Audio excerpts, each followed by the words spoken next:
இங்கு எதை தேடி வந்தோம் என்று எதுவாக ஆனோம் என்று அறியாதவன் மிருகமாகிறான்.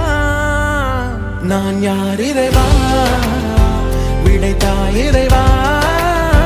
நான் யார் இறைவா, பதில் சொல்ல மண்ணில் வருவாயா. நான் யார் இறைவா, விடைத்தாய் இறைவா.